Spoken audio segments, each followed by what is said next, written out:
For those who don't know me, my name is Chris McGrath. Been a Ruby and Rails developer for over 10 years now, I think. I got some jobs from 2007 I can apply for now. The idea for this talk came from this tweet here from James Welton. So I don't know if you know James, he set up CoderDojo. So I don't know how many people have sort of done that. You're building a app for Heroku. You start off, you do Rails new, you're like, and you go back and like delete it and do -d PostgreSQL. So I want to talk. There's a very simple solution for that. It's not very well documented, but if you have a Rails RC file in your home directory, it allows you to set the defaults that happen whenever you run Rails new. So how many people have one of these files? A lot of people. A couple of people. Some people know about it. So if you create a bunch of Rails apps, then it's really handy. So this is my one.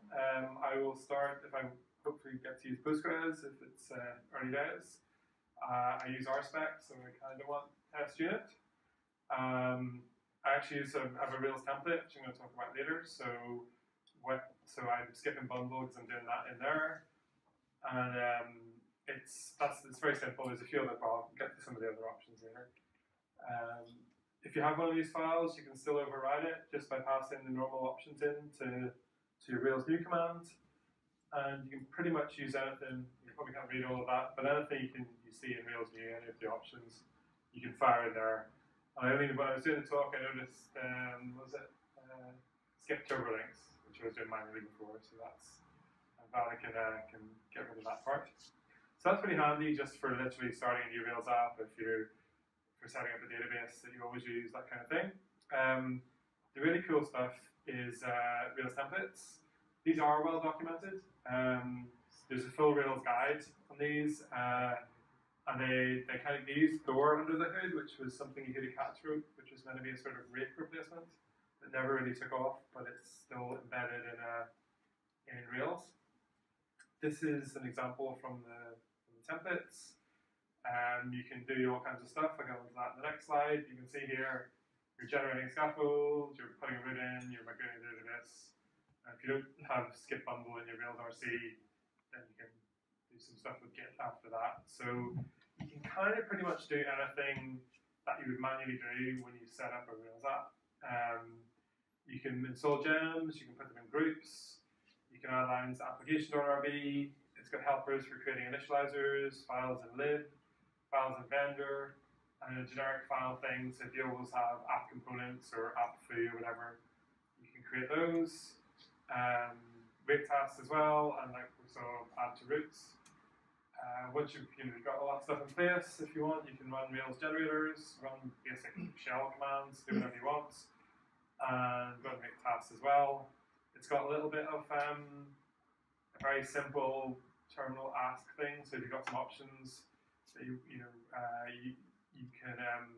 ask questions and get answers. It's just pretty simple, and run Git commands as well.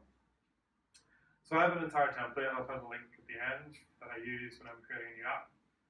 And this is basically some just little parts of it. I'm not going to go through all of it. So this one here, you can't do everything here. So there's a sed command in there. But if you're deploying to Heroku, or if your database.yaml in production comes from Puppet or Chef or Ansible or something, you don't really want a production database on your local machine. So this will get rid of that, create all the databases and migrate them, so the first time you run your tests, you don't have to remember to do that, and then add it to Git. I also want to basically set a Ruby version, so the Ruby version constant at the top, that's just in every Ruby interpreter. So I assume that the version I'm creating a new Rails app for is the one that it kind of wants to put in my Ruby version file. Create file comes from Thor. Inject into file is pretty useful as well. That comes from Thor. You give it a regex, which is after the source, which is going to be the top line in my gem file.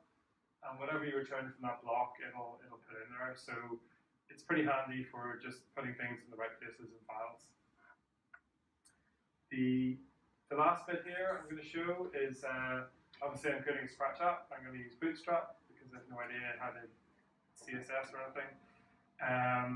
So this just sets up the gems in my gem file. It had to use file utils because Thor doesn't have a move thing, but that's fine. It sets up the CSS. I'm injecting stuff into the asset pipeline that I need for the file. And then this line here requiring Bootstrap templates. I'll get onto that later, just next. But basically that puts a bunch of templates in my app. And again, I just add it to Git. And I kind of add to Git as I go along so I can go back and see what happened in each individual step. So there's pretty much anything you can think of you might do when you set up an app, you should be able to figure out how to do. So getting on to lib templates, which is what my little copy bit did there. Basically, it's also documented in the Rails generators guide. It's just a part in there. But if you, when you run a Rails generator, like Rails generate new model, Rails generate new controller, Rails generate scaffold, it will look inside a bunch of different directories for templates to use and use the first ones it finds. So if you put in your app lib templates, you can override the scaffolding that's used in your Rails app or whatever you want to override. You just have to basically get the right directory structure.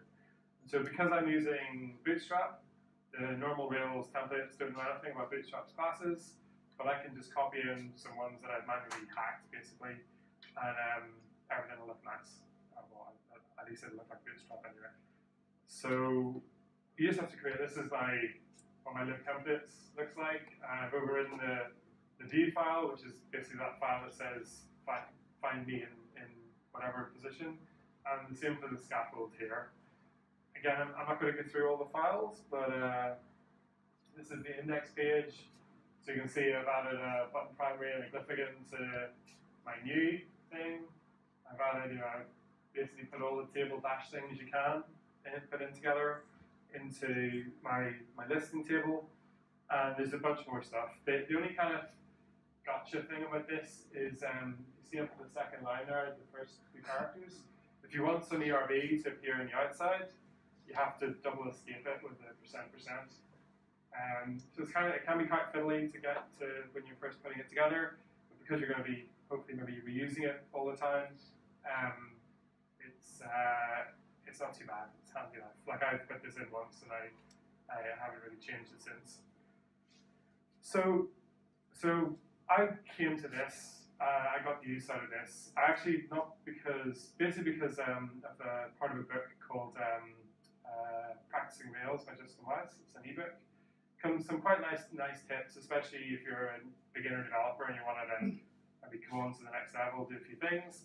And one of the things he suggests doing there is you have a setup like this. So that basically, anytime you're kind of like, I wonder what happens in Rails if we do this, or I wonder how it would look if I do this. You can just fire up a quick Rails app, play with it, and delete it, leave it there, whatever, move the code into your real app. And the whole idea is that once you've got a ever so slightly complicated application, if you want to try something out, it's a bit of a pain in the arse. You don't want to be guessing with authentication or any of this kind of stuff. So if you can make a Rails app quickly and make it nice or whatever, then you can. I'll do a demo later. It takes about, depending on the speed of your bundle, basically, it takes less than 15 seconds to run. So there's that. As well, if you're, part of your site is stamping out similar views or that kind of thing, you can create your own lib templates. You can create your own generator as well. It's a bit more complicated. But you can ensure that pages start with like the right line standing, however you want to do it. Once if you have to integrate with some kind of JavaScript plugin or any of that kind of thing, once you figure out how to do that, maybe what IDs you need, what classes, any of that kind of stuff, you can figure it out once. You can put it in the templates or something or another generator and automate it. So I will try to do a quick demo here.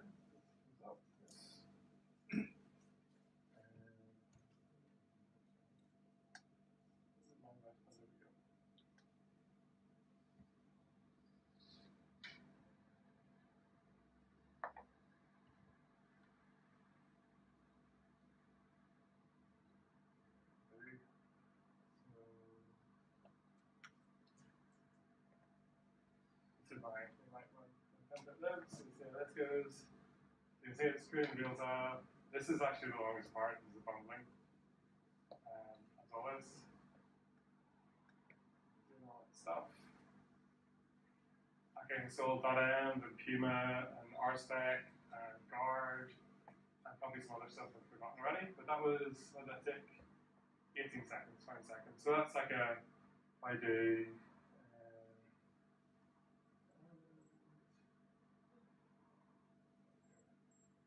and it installs a proc file as well, so just do from the start, and then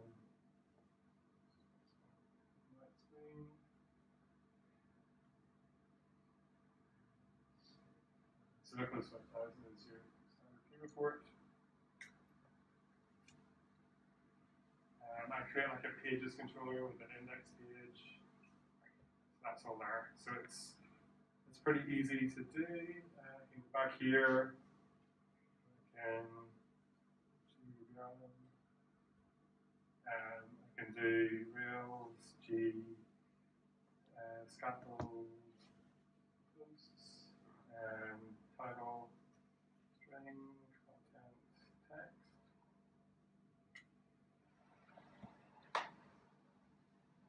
So do that. So because I've installed RSpec, it's going to do the RSpec tests and all that kind of stuff. And so that failed because I created the database before. Okay, not worry about that. You should be able to go to. Yeah, no, it's because I created the database and forgot to delete it, but just need to update that. So we're in the posts here. Anyway, I knew it was messing. So I need to read DB drop.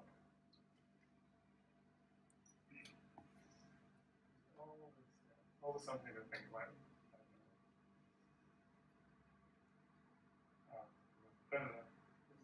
Anyway, this is going to be my blog in less than 15 seconds, whatever it goes. But you can see, so it's really easy to add all that stuff in. I'm not watching, make you watch me do that. So there's a few other files that I mentioned in the top link here, like your IRBOC, your PRIRC, and that kind of thing. Your gem file as well as a gemRC, which is handy enough. I talked about basically with a blog post about this whole thing last year, or early this year, and that's the repo that it's in, and those are just the links to the guides. So especially if you're doing microservices or something and you want consistent setup, all that kind of thing, it's probably worth curating some of these templates to get you going and to ensure that everybody starts the same way and everything's all done. So any questions?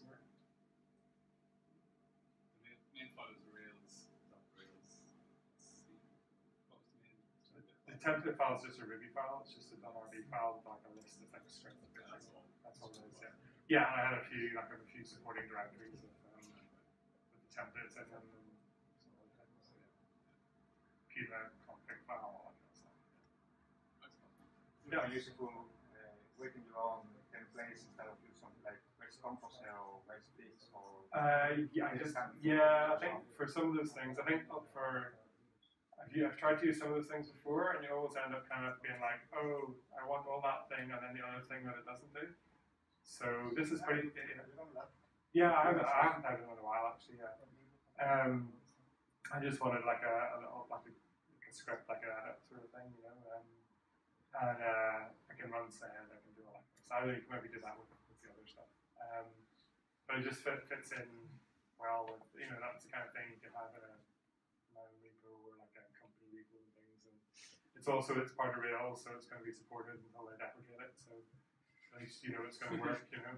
So I've definitely been burned over the years with various plugins, and like one of the reasons I'd use this to generate files for like an admin area rather than Active Admin or whatever. It's just like far too many. Oh, we can't upgrade because Active Admin are like 3 versions behind, that kind of thing. So,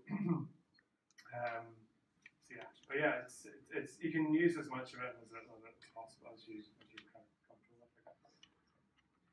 Cool. Any other questions? you.